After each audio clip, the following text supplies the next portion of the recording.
Kakati ensonga etuyimiriza waneeno ya muganda waffe Mogani tuzze ku mulyango okulema okutawanya abantu munda tukolekitinga akasente twabali tusazeewo deramu 2 lero lunaku lwakubiri nga tuli mu nsonga yemu okukolekitinga sente za muganda waffe era ensonga yemu yetutuziza waneeno buli ayingira tumuggyeko akasente sobole okuba nga tulaba nga omugundi ya muganda waffe edda ewaka insha Allah tusaba buli kimu Allah tusaasire kibe nga kitambula bulungi tweyanjiza nnyo naye ng'olina obubaka bw'osobola otuwa twali tusaba lindako bebi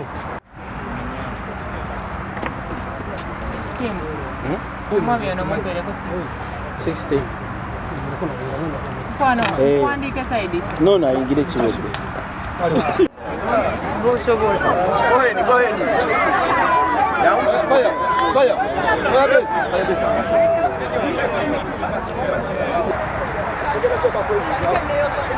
Google mpira hapo.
Stava da oggi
Essaawa zino ndi ne senior mobilizer wa Bana Uganda wano mu kibuga ekya Abu Dhabi omukulu Jose Ntale sebo nsaba obuuze ku bantu era obategeze kiki ekigenda wano mu maaso.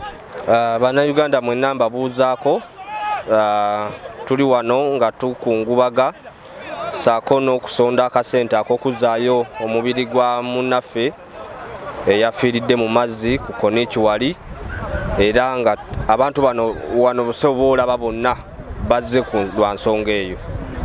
Kati nga gwe senior mobilizer musaze magezi kyokulanga mukuŋŋaanya abantu bano bonna ne ttiimu zifaanaganako bwe ziti.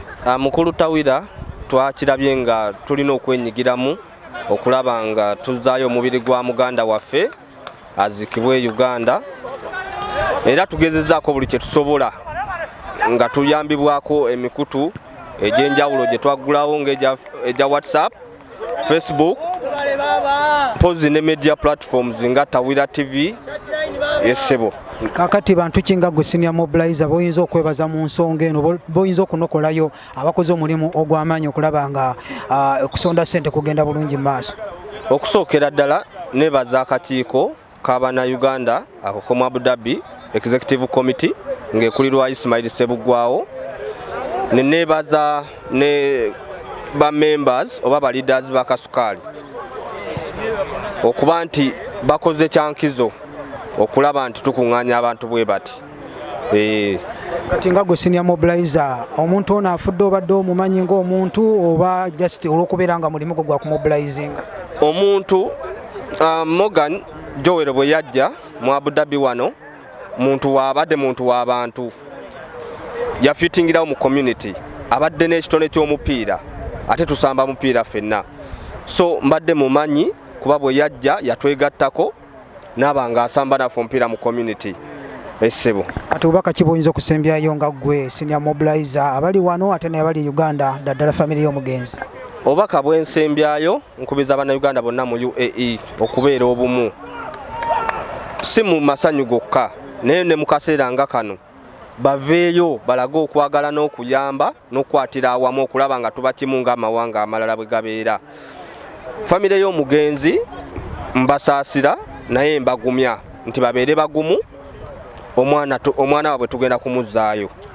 Essebo oyo senior mobilizer mukulu Joseph Ntale nga ya mobilizinga Bannayuganda bonna abawangale mu kibuga ekya Abu Dhabi. Sebo twagala okwebaza emirimu gyonna gy'okola okubeera nga mobilizinze abantu abawerako okubeera nga bali wano olunaku olwaleero nga tusonda ssente. Tumaze okutegeezebwako nti sofa twetagisa obukadde 20 tugwakafunako obukadde 8 ez'olwaleero nga tezinnaba kumanyibwa, oba oliawo olunaku olwaleero tuyinza okuweza obukadde 10. Wiiki enaagenda okuggwako eddako nga tubuwezezza obukadde 20. Mubeere kutawerayo temugivaako, mwebale kugiwagira, mwebale mwena namwe abakontributinze ssente, tukontributinge ssente tulabe nga tuzaayo omubiri gwa muganda waffe.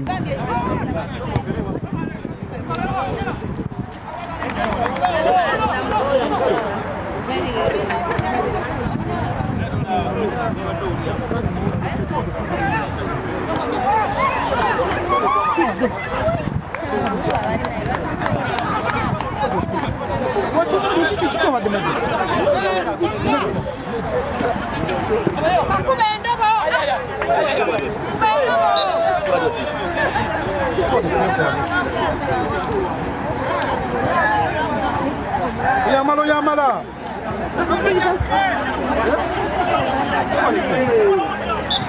Abao.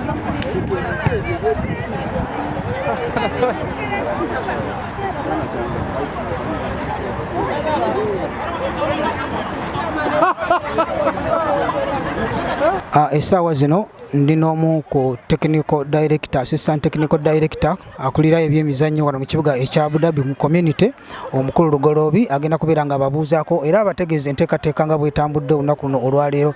Sebo technical assistant technical nsaba obuuze ku bawuliza Tawera Leedi Tawera T. Njagala osooka okubalamusaako n'ekiramuso ekisinga. Assalaamu alaikum warahmatullahi wabarakatuh. Kansuubire buli omu ali bulungi. Kati nsaba nga ggwe abadde ateekateeka ttiimu ezisambye olunaku luno olwaleero, nsaba obabuulieko enteekateeka ebadde etya, kubanga tulaba nga tumaliriza essaawa zino ate era n'ekigendererwa eky'emipiira gino abantu kibategeezeeko. Ekisookera ddala ndowooza ngenda tandikira ku kigendererwa eky'emipiira gino egyategekeddwa wamu community ya Abu Dhabi ne ttiimu ez'enjawulo naye nga zonna ziri mu Bannayuganda. Ekisookera ddala tulina amawulire ag'ennaku okufiirwako muganda waffe Kamoga eyafiira ku Konichi ku lunaku ennaku nga 3 emabega, era nga emikolo gyonna gitegekeddwa lwa kukuŋŋaanya ssente ez'okusobola okuzaayo omubiri gwe e Kampala asobole okuziikibwa. Kyali bwe kityo nti olw'ensonga nti omwana Kamoga yali ku visit visa nga talina kampani esobola kuyimirirawo, so nga ffe Abannayuganda abali mu Abu Dhabi n'abasigadde, kuba waliwo ne ttiimu eyavudde Ajumaani, waliwo n'obubaka obulala obwavudde Dubai, so nga tukwazza wamu tusobole okuzaayo omubiri gwe Uganda asobole okumugalamiza obulungi. Kati ku ttiimu zo nga ggwe tekinika akuli ebyemizannyo wano mu Abu Dhabi, ttiimu oyinza zoogerako ki ttiimu mmeka ezibaddewo olunaku olwaleero ne ttiimu ezabaddewo olunaku olwajjo? Olunaku lwajjo twabadde ne ttiimu 8 nga tulina ebibinja 2. Twasoose ne tubeera ne ttiimu ya community ya Uganda Queens Abu Dhabi, so yatwajawuddemu ttiimu 3 ne tubeera ne ttiimu eya Top Star.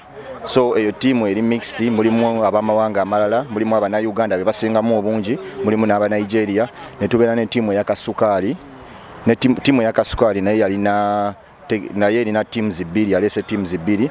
Ne tuba ne ttiimu eya Njoga, ne tubeera ne ttiimu eya Vuda Ajumaani, ezo zabaddewo jjo. So kati ate olunaku olwaleero tubadde ne ttiimu eya Tawiira, ne tubeera ne ttiimu eya Njoga, ne tubeera ne ttiimu ya Uganda Cranes Abu Dhabi yaleese teams bbiri eya community, ne tubeera ne Kasukaali yaleese teams bbiri, ne tubeera ne Kaseminti, ne tubeera ne Top Star. Okay, kati omuntu ali atasobodde kubeera ng'ajja, kiki ky'oyinza okwogera mu nteekateeka eno, kiki ky'oyinza okugamba omuntu atasobodde kubeerawo nga tusonda ssente era obubaka ki bw'oyinza omuwa? Ekyamazima asuubiddwa ekisookera ddala nti emipiira gino gibaddewo olw'ensonga tubali twagala kukuŋŋaanya ssente zakuzaayo muganda waffe, so nga ate kwegamba kyekiseera kyekimu ne tukuŋŋaana nga bannayuganda ate mu kaseera ke kamu ne tuba nga tusobola okuraisinga ssente ezisobola okuzaayo omubiri gwa muganda waffe. Ekisookera ddala kyenyinza obagamba bannayuganda ng'ensi zonna zibeera ne communities nti nga wonalaba, so mu communities ezo senga omunnaffe aba afunye obuzibu, so community yesooka okwandolinga ekintu kyonna nga tebannaba kufuna buyambi bulala. So njagala okwebaza bannayuganda mwenna abasobodde okubeerawo, ababaddewo jjo, enamba yabadde empitirivu nnyo, ababaddewo leero, sina kyensobola bagamba wabula okubeebaza obwebaza. Njagala okwebaza abakulira amatiimuzi gano wammanga, okwebaza chairman wa People Power mukulu George Keya ne coach wa People Power wa Kasukaali Abdulaziz n'abasigadde bonna abakulira akakiiko ka People Power. Tweyanza nnyo, tweyanzeege. Nebaze chairman waffe wa community kuba yatembeese tiimu yaffe ya community ya Uganda Cranes Abu Dhabi ne Captain Ronnie ogatteko Muzeeyi Amaani technical director ne mukulu George, ogatteko tiimu ya Tawiira TV, Tawiira Radio. Njagala kwebaza mukulu Johnson, mwebale kubeerawo, mwebale kuleeta abasambi bo. Nebaze tiimu ya Kaseminti erina bakaptains baayo, kulidde no Hassani Levini, so nammwe tubeyanziza nnyo. Tweyanze ne tiimu ya Top Stars, bacoach ne bakaptains okuli ba Alvin n'abasigadde ngaabo. So n'ekirala tulina ne baganda baffe abavudde Ajumaani, olunaku lwajjo bavuze olugendo luno okuva Ajumaani naye banga basobodde okututuukako wano. Kyatulaze nti tuli wamu nabo wadde nga bali mu Emirate ndala, ne batulaze nti bali wamu naffe era balumi wamu naffe. Kakati n'ekintu kyenjagala tukyogere kiyinza okubeera nga kiri wabweru w'omukolo guno gwe tulimu. Tulaba nga muno mu UAE tulina abakulembeze ab'enjawulo n'ebiwayi eby'enjawulo. Kati nga gwe technical director mu by'emizannyo, tulaba nga wabeddewo okulinga okusikanga omuguwa nga wesanga nti ttiimu ya Kasukaali ate amusambi wa Kasukaali tasambira mu Uganda Cranes. Ekintu ekyo ndaba olwaleero kitugasse ffenna awamu. Ensonga eyo mugenda gihandoolinga muti okulaba nga bannayuganda tusobola okusinkanako abawamu, abakasukaali nga weebali, bannayuganda bonna nga weebali. Kati nga gwakuli ebyemizannyo nsaba obeeko kyogamba munnayuganda ali. Ebiseera ebisinga nti oluusi bwe mufuna ekizibu ate mufunamu ekirungi. Ekyamazima wabaddengawo okusika omuguwa ku ttiimu zo zombi, naddala eya Uganda Cranes Abu Dhabi n'eya Kasukaali, n'ensuubira bino byakomye kuba eno chapter kali gye tuguddewo mpya.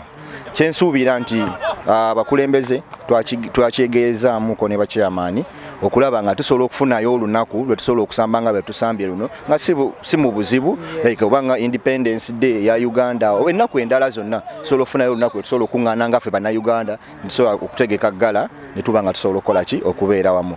N'ekirala nti nga omumanyi nti tulinayo emipiira egigenda okuba gigenda okuddako mu maaso, emipiira egy'amasaza aga Buganda. Dubai ebadde emaliriza emipiira gyayo era ku Sunday, emipiira gyayo gigenda kubeera nga giggwa era gyonna mbadde ngifollowinga kubanza omu ku battiimu ya singo era twasobodde okuyitawo ne tutuuka ku finals nga 11 tugenda kuba tusamba finals ne Bulemeezi.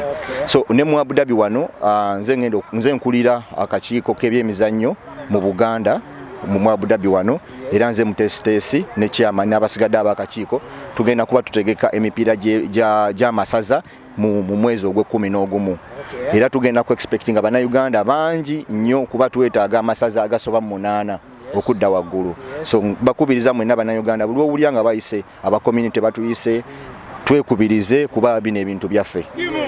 Okay, tuyanze nnyo tuyanzige oye mukulu Lugolo Ibrahimu nga ye technical assistant technical director so twagala okwebaza byonna byokoledde community kubeera nga tusobodde okubeera olunaku luno olwaleero era tusuubiramu mwe n'abatasobodde kujja kuparticipatinga mu kusonda ssente bannaye mu bweyo kye muyinayo tulabe nga ate tuzza omubiri gw'omugenzi ku butaka omukulu Kamoga Joel Johnson Sengendo wano ku Amudi Forces Stadium mu kibuga ekya Abu Dhabi.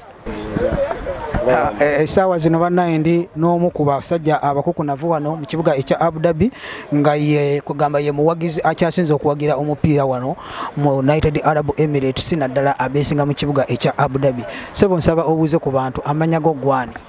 Bananga amanya gange nze Sewajje Days AK Champion Dezo kibikirwa kubanja notabba kasolo. Ngogere mpola mpola. Amanya gange nze Sewajje Days AKK Champion Dezo kibikiriwo bakubanja notabba kasolo. Agemanya gange. Community eno sijiwangadde munnyo netufuna okunyolwa atulina n'okunonya community. Mugana wange yafudde yabadde muvubuka. Naye yafudde amanya g'omumanyi. Bamuyita Mugani ly'erinnya limanyi naye yabadde azanya midfield ng'azanya bulungi. Nze mba muwagizi owa ttiimu zonna eziba zirabise. Essaawa zino kye tuliko tuli mu kungubaga na kunoonya ssente kuba batugambye laafule oba okubalirira wakati w'emitwalo 3.5 ajja kuba atuuse ewaka. Ezo ssente tugenda zifuna kuba afiiridde mu kaseera akalungi nga ffenna abatetenkanya tusobola okufaayo nusu 10 abantu 13,000 tuba tufunye gye emitwalo 3 nga buli mwe awadde nusu 10. Bino bye tukola okujja ku mupiira guno gutuzannya olwaleero ne gutwazannya eggulo gwakuwaayo ku geeti okubadde basasola ddira mu 2 wegato ne gabaga amabugo then tongera okuba nga tukungubagira wamu ne muganda waffe ate bodo yetuuke waka bali musiga ku ddungu. Naye nnyongera okunga abavubuka nti community si ebe banoonya. Mukkirize community mwaba ino ginoonya naddala banyina ffe ab'obuwala baganda baffe abalenzi abalala tubeera nga tugenze mu birthday bawoza abo batamiivu oba simanyi biki abo bayaayi bwe tugenda mu kufiirwa tubeerayo percentage nga tekola ki.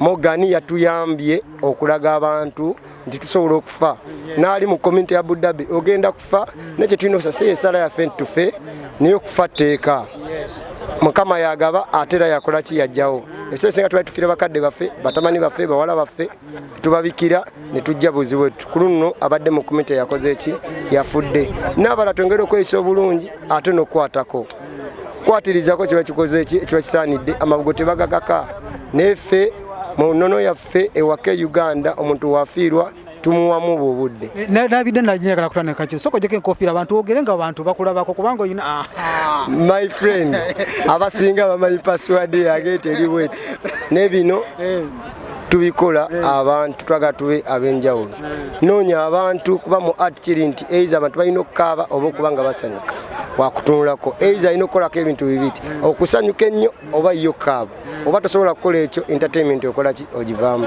naye nga neebaza nnyo TV Tawera ekola ebintu bingi egeziza kuguzibula abaana ate wano fejjukira tubeera ku wifi ate ab'Uganda babeera ku data ne tukwatagana mu mbeera bwete so neebaza nnyo omulimo gwe mukola okubanga mujja ne muyamba bana Uganda mu mbeera endala. Kale tumirako ku bantu boyinza ganti kati bana njagala batumirako. Nyinza okutumira abantu bano wammanga ntumira nnyo Abu Dhabi oba ntumira UAE kuba tulina emikono gya njawulo. Tulina Jumani yazze jjo nezannya omupiira, tulina Lasakaima, tulina Dubai Alcuz, tulina abantu ab'enjawulo nga Alain then nsembeyo Abu Dhabi. Abu Dhabi ffe tuli kitole ekibeerawo tusitukirawo naye nga ntumira nnyo mu ngeri y'enjawulo kasukali nja gitumira kuba yatuyamba ate otuzibula maazi okujja kuno naye ate nja kutumira bakulu baffe bapawoniya Abu Dhabi Cranes yatuyamba nnyo mu bino ebintu ne mu mbeera endala esembayo number 1 fan njoga abasiiga tujoge tujebu tweyagale mu buzibu mu bulungi we come for happiness come on right Mukama Nindako. Soko tumire ku bantu babe Uganda. Ntumira nnyo family yange kasiteba nga jerina mukadde na madulutaya mama banga akyamukumye Mukama nyamba mukumire ddala kuba ate wanvaako nga tata wange naye yanvaako kijja kumpisa bubi ntumira nnyo basista bange family nangitumira. I love everybody but I can't mention one by one but I love my family. It is the number 1 moja. Sigade gwani. Nze Sewajje Days AK Champion Dezo kibikiro konja mutabaka solo. Come on right Mukama. oyo akulira wano ebyokunga abantu ate era nga muwagizi wa mupiira Mwami Kasolo nga asambira mu Njoga FC. Johnson Sengendo nga ndi wano ku kisaawe kya Armed Forces okubatuusako byonna ebigenda mu maaso. Ttiimu eziriwo olunaku olwaleero kuliko Njoga FC, kuliko Kasukali FC, ne kubeerako Uganda Queens. Abu Dhabi erese ttiimu 3 ate ne Tawira TV nayo erese ttiimu emu, era ng'essaawa zino Tawira TV yeri mu kisaawe eri mu kusamba. Johnson Sengendo kyabatuusako byonna ebiri wano ku Armed Forces Stadium. Essaawa zino ndina omu ku bakungubazi abali wano mu kibuga ekya Abu Dhabi wano ku kisaawe kya Armed Forces. Ndina omukyala wano nnyabo nsaba obuuze ku bawuliriza abaffe. Kuba tulaba ssaawa zino tuli mu kibuga kya Abu Dhabi ku kisaawe kye bayita Armed Forces. Omugenzi yali mukwano gwaffe nga ali so much friendly, tayomba, talwana, mukakamu, kwegamba ye musanyufu ye buli kaseera.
Essaawa zino ndi ne captain wa Uganda Queens Abu Dhabi ate nga ye vice chairperson agenda kubaako byayogera ku kibadde wano olunaku luno olwaleero nga tukungubaga era nga tuli mu kunoonya ssente za muganda waffe.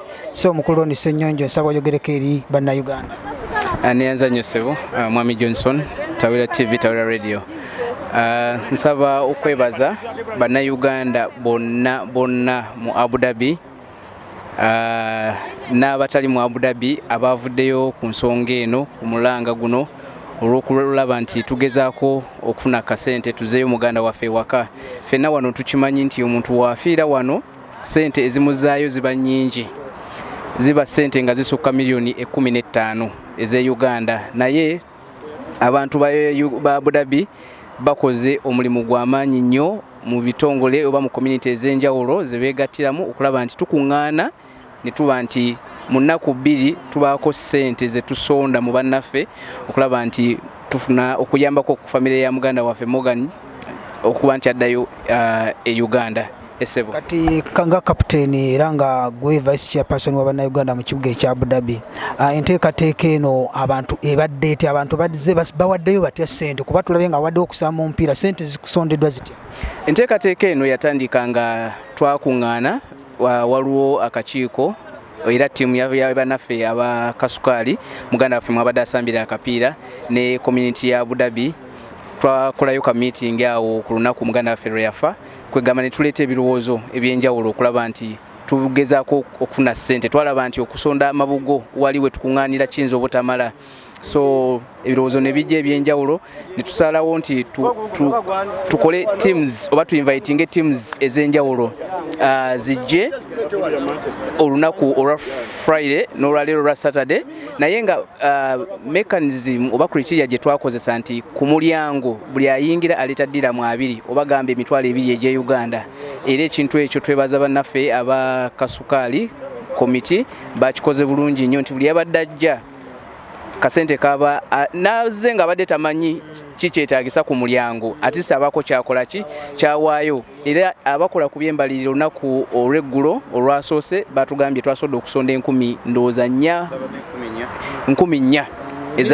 emiliyoni 4 eza Uganda mu lunaku lumu so n'olwaleerera waliwo collection ekoleddwa so at the end of the day tulaba nti ekigendererwa ekya emipiira gino kituukiridde kubanga tekubaddeeko nti kuwangula birabo tekubaddeeko nti kuwangula ssente wabula kusonda n'okulumirirwa famire y'abannaffe abafiiriddwa nti tulabe nti tubayambako mu nsonga eno kuba si ntono ensonga si ntono okusonda ssente zo nga bwe nazibagambye kiba kyetaagisaako bannaffe abalala otukwatirako.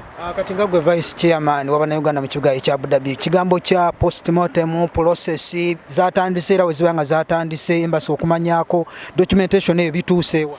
Webale nnyo ombuziza ekibuuzo ekyo nga actually muganda wange abamu ku bali ku nsonga eyo already abadde andazeeko ne ku form process yonna yawedde era eno ebbaluwa gyakutte wano ndowooza yebbaluwa ekkiriza okurelizinga omugenzi bwe tuba tutuuse okumuzzaayo so abakulu bano be bali ku nsonga eyo babadde bagifollowinga buli kimu kiwedde kwegamba bwe tutuuse just tunoonya ssente kulaba nti ziggwayo munaffe addeyo ewaka naye nga ebya documentation byonna biwedde essebo. Kati sofa okubaliriramu nga kubotoka at least ngokinako idea okuzzaayo omugenzi batubalidde nti ziri mu miliyoni 215 kati bwe tubanga tuyinza kubanga twetaaga ssente mmeka omuntu atasobodde kubeerawo abeere ng'ateekamu amaanyi n'abadde asonze amanye nti tulinawo twetagisa ssente bweziti. Essaawa eno sijja kubawa actual figure naye kyemmanyi tuyinza okuba tuwezezaawo ennusu nga 7 akasanvu yes kayinza okuba kaweze cause abantu bagezezzaako nnyo okulaba nti bajjumbira embeera eno so kyemmanyi ab'ebyensimbi bajja kuba batuwa figure entuufu of which ssente zibulayo ntono wabula tusaba buli asobola twetaaga omutwalo gumu n'ekitundu okulaba nti omuntu ono addayo ewaka ate alina okubaako omuntu amugenderako kubanga bw'agenda yekka bamutwala yes naye tekiba kirungi so ffe waliwo omukyala oyo kamwebaze wano bamuyita Rita Dota ali kakiiko ka Abu Dhabi Uganda nze ne Abu Dhabi ye yagambye olunaku lw'okumuzzaayo bwe lutuuka ajja kwegulira tiketi amwerekere so Bannayuganda balina emitima mirungi wano mu Abu Dhabi era tubasaba basigaze emitima egyo n'ab'e Dubai we bawulidde ensonga batudduukiridde abamu ne batuweerezaayo kasente era tubeebaza nnyo Dubai sijja kwerabira abajumani olunaku lw'eggulo bategedde ensonga eyo ne bagamba enkya tujja mu Abu Dhabi ajumani wabawala okuva ajumani okujja wano oba nkugambe kuva Masaka okujja e Kampala naye ne bawawanvu ne baleeta ttiimu yaabwe nejja nebeera mu mizannyo gino era ne basonda ssente so bwekyo bwe kiri ssebo. Kati nsaba osembeyo ensonga nkimanyiiko nti Uganda Cranes Abu Dhabi wiiki ntono egenda kubeera nga ate ekyalako ajumani nsaba okunge ku bantu ku nsonga eyo. Bannange mbayita mbakunga mwenna Bannayuganda abaagala omuzannyo gw'omupiira ng'ennaku z'omwezi 10 lujja kuba lwa 6 tugendagenda ajumani empiira gino tugizannya kwongera okumanyigana nga Bannayuganda abali ku kyeyo wano mu UAE n'okwongera okulaba nti wetubaako embeera yeetaagisa ng'eno gye mulaba eriwo essaawa eno kitwanguyira kubanga bwe mmanyi owaagimani oluusi nyinza okuba simumanyi nze nga nze naye nga munnaffe mu ttiimu amumanyi oba muganda we so embeera eyo tuba tusaba bannaye bwe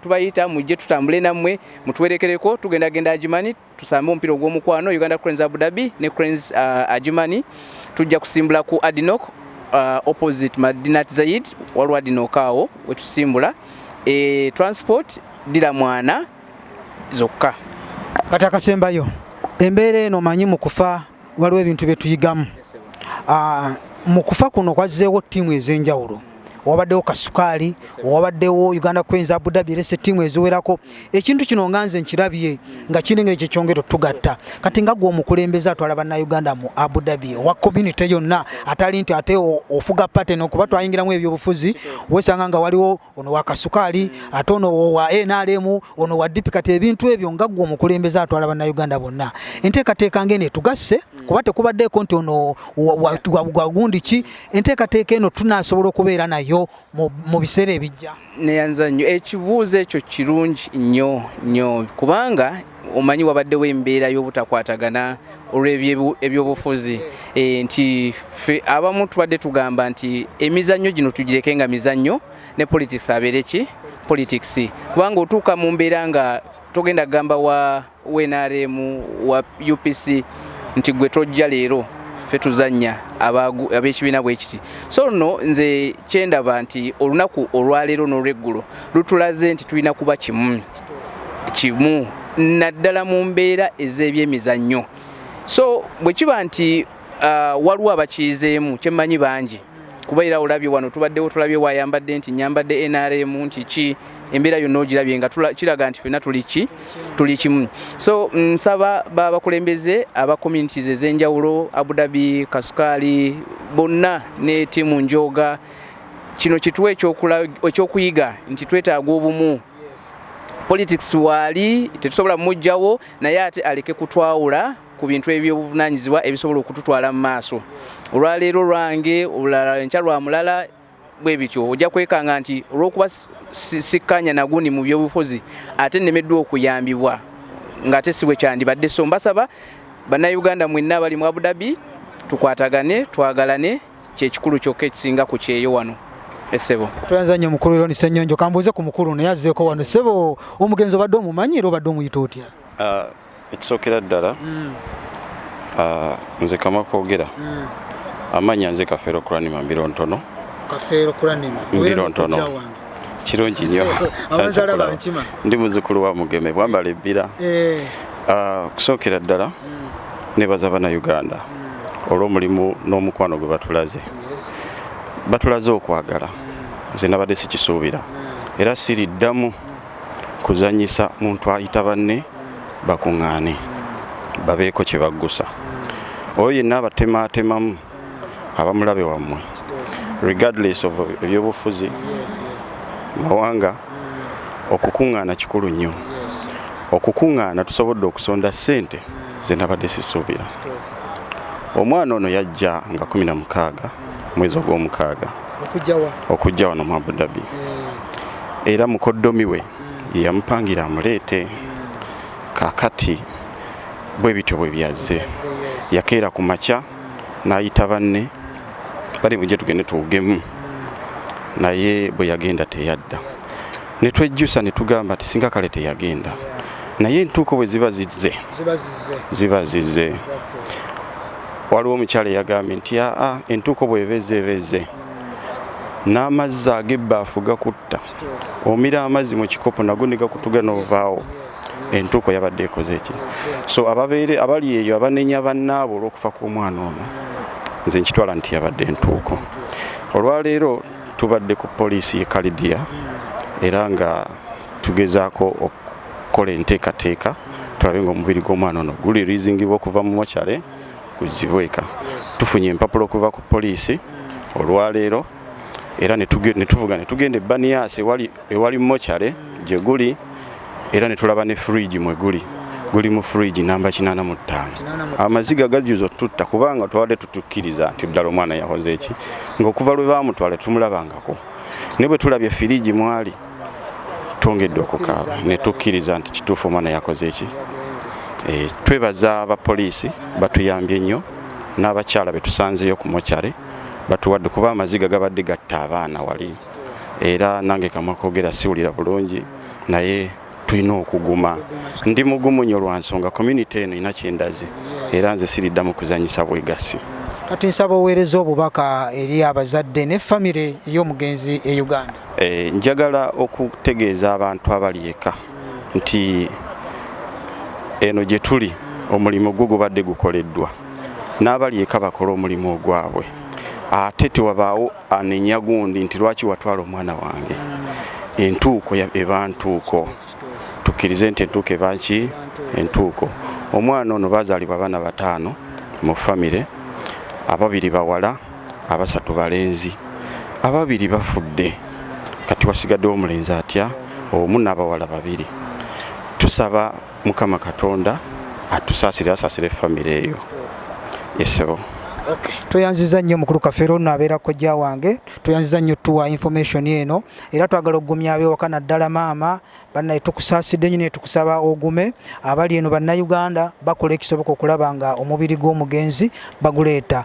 Obadde kutawera TV okutuusaako ebifaananyi mu kibuga ekya Abu Dhabi. Johnson Sengendo Zavida Fikisa ku kamera njagala okwebaza olunaku olwaleero bwe tutambudde mubeere bulungi mweraba.